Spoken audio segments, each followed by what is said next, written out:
5 on Finniston Farm. Chapter 13. Junior springs a surprise.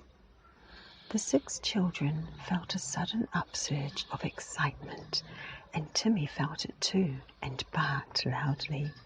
Snippet joined in, and the jackdaw danced up and down on Harry's shoulder, checking hoarsely. Junior, who had seen them start out and was tracking them, stared in surprise from behind a bush in a nearby hedge. Now, what was all the excitement about? What had Timmy and Snippet found? He saw the 6 children spread out and begin to go slowly up the great slope of the hill. Timmy followed them, rather puzzled. He wished he knew what they were looking for, then he could hunt too. Junior kept safely behind the bush. He knew that if he followed too closely after the children, Timmy would hear him and bark. Suddenly the Harrys gave a shout. "Hey!" The others looked up from their search and saw them beckoning in excitement. "What about this? Come and look." Everyone hurried over to the twins, who were standing on a little ridge about 200 yards below the top of the gently sloping hill. "Look," said Harry, sweeping his arm in a circle. "Would this be the likely place for a castle?" The 4 looked at the great shallow depression that the twins pointed to. In shape, it was like a very shallow soup plate, certainly big enough for a castle to have been built there. It was covered with thick, closely growing grass, which was a little darker in colour than the grass around. Julian clapped Harry on the shoulder. "Yes, I bet this is where the castle once stood. Why should the ground here suddenly have this great depression in it, as if it had sunk down for some reason? The only reason could be that some enormously heavy building once stood here, and it must have been the castle. It's not too far from the kitchen midden where they threw their rubbish, is it?" asked Anne anxiously, looking back to see how far away it was. "No, just about right," said Julian. "They would be sure to have it some distance away, because it would smell, especially in the hot weather.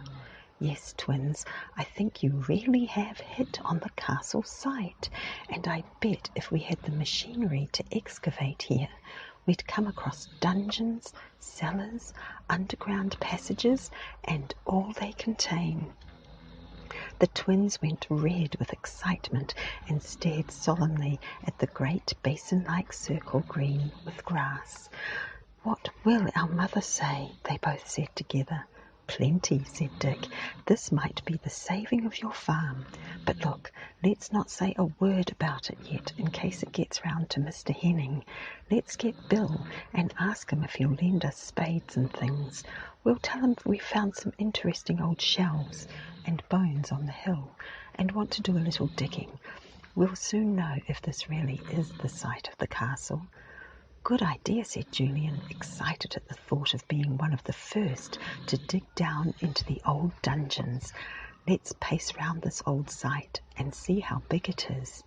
They walked round and round it and decided it was more than big enough for even a large castle. They thought it was strange that the grass should be a different colour there. "But it does sometimes happen that grass marks out where old buildings once stood," said Julian. "I say, this is just about the most exciting thing that ever happened to us, and I'm so glad it was the twins who first recognized the site. After all, it's on their farm." "Isn't that Junior running over there?" said George suddenly, as she saw Timmy prick up his ears and turn his nose to the wind. "Yes, it is. He's been spying on us, the little beast. There he goes, look." "Well, he can't know much," said Julian, gazing after the running figure. "I don't expect he even knows that a castle was once built here at the top of this hill, and he certainly wouldn't know we were looking for the site. He's just snooping, that's all." But Junior did know all about the old castle, for he had overheard the children talking in the hen house, and he did know what they had been looking for He had followed them as closely as he dared, listening to their shouts, and now he felt that he must get back to his father and tell him what he knew. He found his father still with Mr. Durston, examining an old fireplace. "Now that's worth buying," Mr. Durston was saying. "You could rip that out and use it in your own house. A beautiful thing, very old, and—" "Pop! I say, Pop, listen!" cried Junior, bursting in. Mr. Durston looked annoyed. That boy again. But Junior took no notice of the old man's annoyance and pulled urgently at his father's arm. "Dad, I know where the place is that the castle once stood on, and there's dungeons and cellars underneath full of treasure. I know there are. Pop, those kids found the place, but they don't know I saw them." "What is all this, Junior?" said his father, half annoyed too. "Silly talk. You don't know anything about castle sites and dungeons and the rest." I do. I heard them all talking in the hen house. I told you I did," cried Junior, tugging at his father's sleeve again. "Pop, they found an old rubbish heap, too, that belonged to the castle. They called it let me see now." "A midden?" asked Mr. Durston, suddenly taking an interest. "Yes, that's it. A kitchen midden," said Junior triumphantly, "with bones and shells, and then they looked for where the old castle might have been built. They said it couldn't have been far away, and—" "Well, they were right," said Mr. Durston. "A kitchen midden would certainly pinpoint the castle area. Mr. Henning, this is extremely interesting. If you could get permission to excavate, it would be a—" "Oh, boy," said Mr. Henning, interrupting, his eyes almost starting out of his head. "Can't you see in the papers? American discovers old castle site unknown for centuries. Excavates dungeons, finds bones of long ago prisoners, chests of gold coins." Not so fast, said Mr. Durston disapprovingly. "There may be nothing at all there. Let us not count our chickens before they're hatched. And mind, not a word to the newspapers, Hennings. We don't want a crowd of people rushing to pry over the farm, sending up its price." "I didn't think of that," said Mr. Henning, a little cast down. "All right, we'll go carefully. What do you advise?" "I should advise you to approach Mr. Philpot, not the old great-granddad, but the farmer himself, and offer to put down, say, £250 for the right to excavate up on that hill there," said Mr. Durston. "Then, if you strike anything interesting, you can offer a further sum for whatever's down there, say another £250. If there is anything there, it will be extremely valuable, so very, very old. Yes, that is my advice to you." "And it sounds pretty good to me," said Mr. Henning, excitement flooding him again. "You'll stay here and advise me, won't you, Durston?" Certainly, if you are prepared to pay my fee," said Mr. Durston.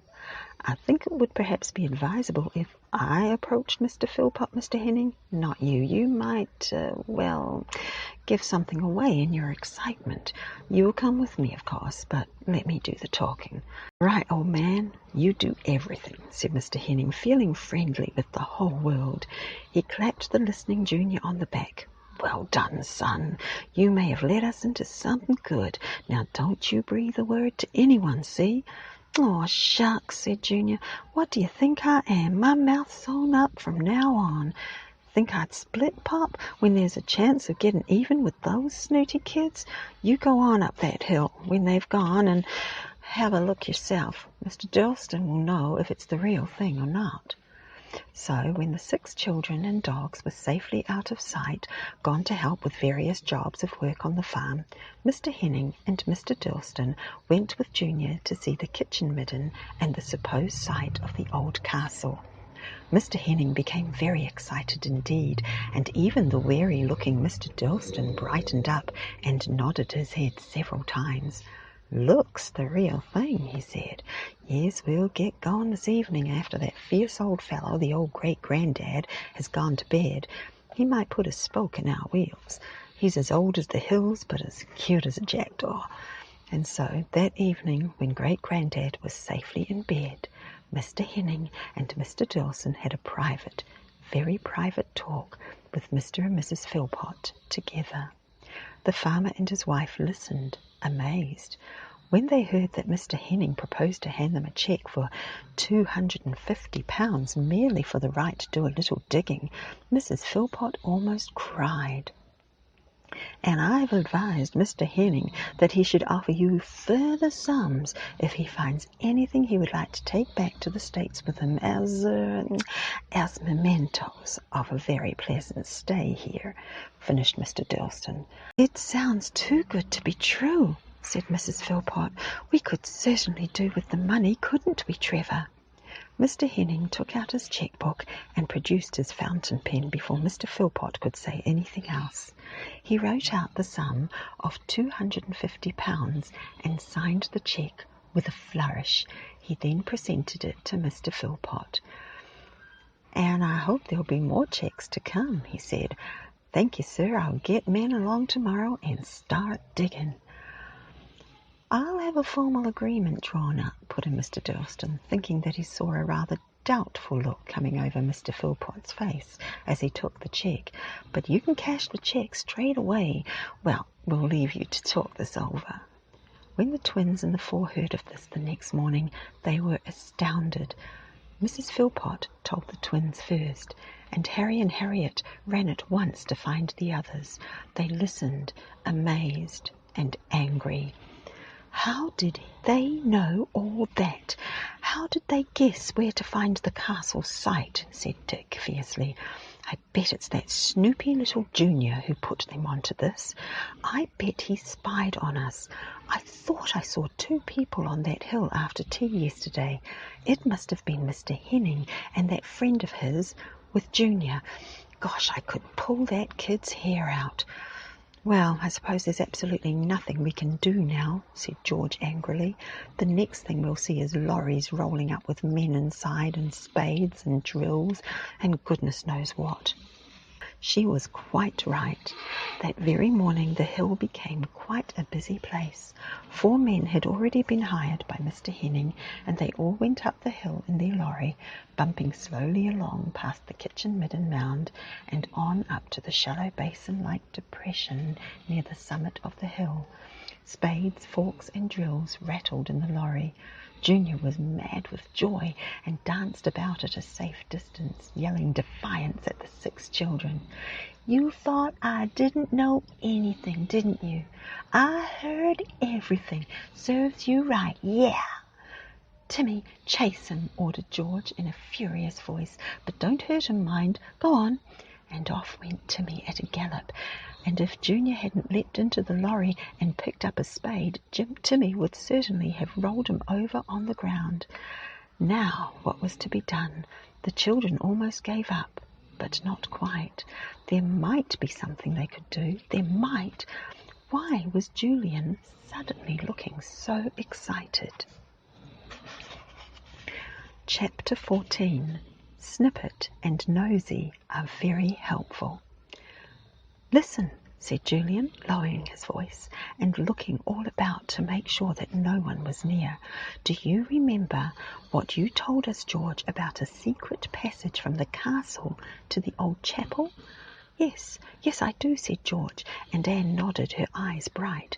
"You mean the story that old Mr. Finniston told us down at the little antique shop about the lady of the castle taking her children in safety from the burning castle by way of an underground passage to the old chapel?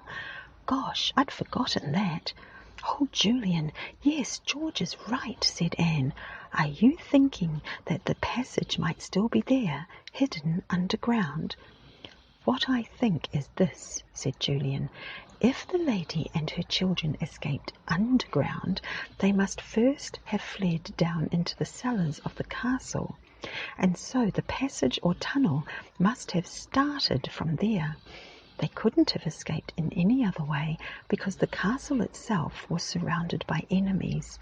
So she must have gone with her children to hide in the cellars, and then, when the castle fell, she took them safely down the secret passage that led to the old chapel.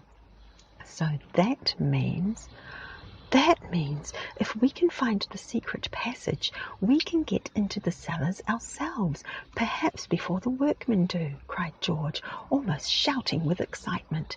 Exactly, said Julian, his eyes shining. Now don't let's lose our heads and get too excited.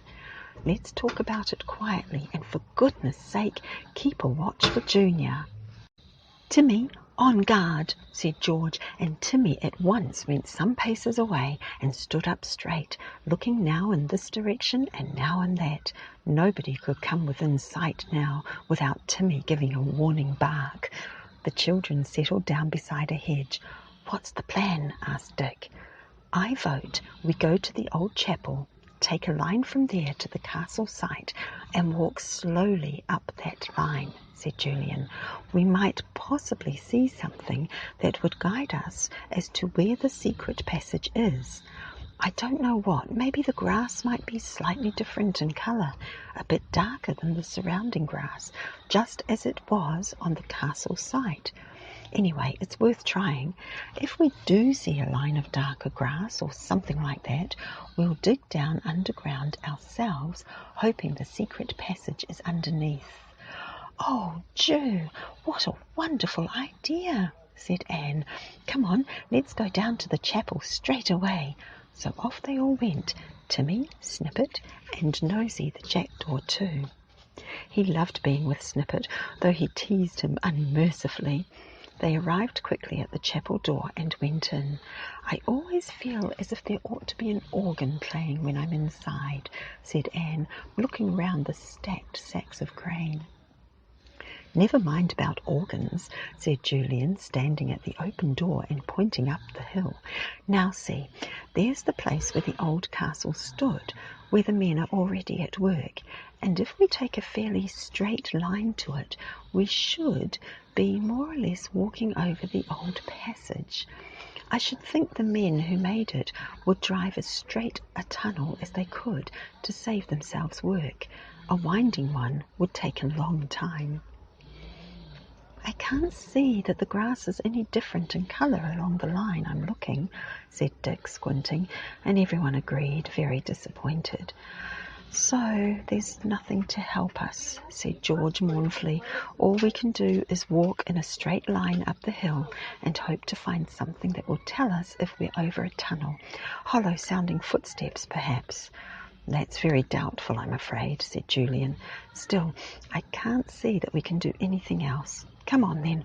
All right, Tim, you can come back to us. Look at Nosy on Snippet's back again. That's right, Snippet. Roll over and get him off. Jack, said Nosy crossly, and he flew up in the air. Jack! The 6 children walked up the slope in as straight a line as they could. They came right up to where the men were digging without having seen or heard anything of any help at all. It was most disappointing. Junior saw them and yelled loudly, "Children are not allowed here. Keep off. My dad's bought this place." "Fibber," shouted back the 2 Harrys at once, "you've got the right to dig, and that's all." "Yeah," yelled Junior. "You wait. Now don't you set that great dog on me again. I'll tell my pop, see?" Timmy barked loudly, and Junior disappeared in a hurry. George laughed. Silly little fathead. Why doesn't somebody box his ears in? I bet one of the men will before he's many hours older. Look at him trying to use that drill. Junior was certainly not at all popular. He made himself a great nuisance, and in the end his father put him roughly into a lorry and told him to stay there. He howled dismally, but as no one paid any attention, he soon stopped. The 6 children went slowly back down the gentle slope of the hill, taking a slightly different line, still hopeful. The jackdaw flew down to Harry's shoulder, chacking loudly, bored with all this walking. He suddenly saw Snippet sitting down to scratch his neck, and at once launched himself at him. He knew that the poodle always shut his eyes when he scratched himself, and that was a very good time to give him a well-placed peck. But, unfortunately for Nosy, the poodle opened his eyes too soon and saw the jackdaw just about to perch on him. He snapped at him and got him by the wing. "Jack, Jack, Jack!" cried the jackdaw, urgently calling for help. Jack! Harry ran to Snippet, shouting, "Drop him, Snippet! Drop him! You'll break his wing!" Before he could reach the pair, the jackdaw managed to free himself by giving Snippet a sudden peck on his nose, which made him bark in pain. As soon as he opened his mouth to bark, the jackdaw dropped on the ground and scuttled away, his wing drooping, unable to fly. The poodle was after him in a second. The twins yelled in vain. He meant to catch that exasperating jackdaw if it was the last thing he did. The squawking bird looked anxiously for a hiding place and saw one, a rabbit hole, just the thing to hop down in a trice. In he went with another loud squawk and disappeared from sight. "He's gone down that rabbit hole," said Dick with a shout of laughter. "Clever old bird, you're outwitted, Snippet." But no, Snippet wasn't. He disappeared down the hole too. He was as small as a rabbit and could easily run down a burrow. He had never done more than sniff at one before, being rather scared of dark tunnels. But if Nosy had gone down, well, he would too. The children stared in surprise. First the jackdaw, now Snippet. The twins bent down by the hole and yelled, "Come back, Snippet, you idiot! The hill's honeycombed with old warrens. You'll get lost forever. Come back, Snippet. Snip, snip, Snippet, can you hear us? Come here." There was silence down the rabbit hole. No chack, no bark. "They must have gone deep down," said Harry anxiously. "There's a perfect maze of burrows in this hill. Dad said there used to be thousands of rabbits here at one time. Hey, Snippet, come here." "Well, we'd better sit down till they come back," said Anne, feeling suddenly tired with excitement and with climbing up hill and down. "Right," said Julian. "Anyone got any sweets?" "I have," said George as usual, and took out a rather grimy packet of peppermints. "Here you are. Have one, twins." "Thanks," they said. "We really ought to be getting back. We've plenty of work to do." They sat sucking their peppermints, wondering what in the world the jackdaw and Snippet were up to. At last Timmy pricked up his ears and gave a small bark, looking at the entrance of the burrow as he did so. "They're coming," said George. "Timmy knows." Sure enough, Timmy was right. Out came first Snippet and then Nosy, apparently quite good friends again. Snippet rushed to the twins and flung himself on them as if he hadn't seen them for days. He put something down at their feet. "What's this you found?" said Harry, picking it up. "Some dirty old bone?" Julian suddenly took it from him, almost snatching it. "Bone? No, that's not a bone. It's a small carved dagger with a broken handle, old as the hills. Snippet, where did you find it?" "The jackdaw's got something too," cried Anne, pointing to him. "Look, in his beak." Harriet caught the jackdaw easily, for he still could not fly. "It's a ring," he said, "with a red stone in it. Look." All 6 children gazed at the 2 strange articles, an old carved knife black with age, and an old ring with a stone still set in it. They could have come from only one place. George said what everyone was thinking. Snippet and the jackdaw have been to the cellars of the castle. They must have. That burrow must have led straight into the tunnel that goes to the dungeons and the cellars, and they've been there. Oh, Snippet, you clever, clever dog. You've told us just what we want to know. "George is right," said Dick jubilantly. "We know quite a lot of things now because Snippet and Nosy. We know there must be plenty of things still in those castle cellars, and we know that somewhere near the end of this burrow is the secret passage, because that's the only way they could have got into the cellars by using the passage. The burrow led into the passage. Don't you agree, Julian?" "Rather," said Julian, flushed with excitement. "My word, this is a bit of good luck. Hurrah for Snippet and Nosy. Look, the jackdaw's trying to fly. His wing isn't badly hurt. Just bruised, I expect." Good old Nosy. Little did he know what his bit of mischief would lead to. "What happens now?" said George, her eyes shining. "Do we dig too, now that we know where the passage is?" It can't be very far, and once we've got down to it, we can easily get into the cellars before that American does. What an excitement! Timmy really thought everyone had gone completely mad.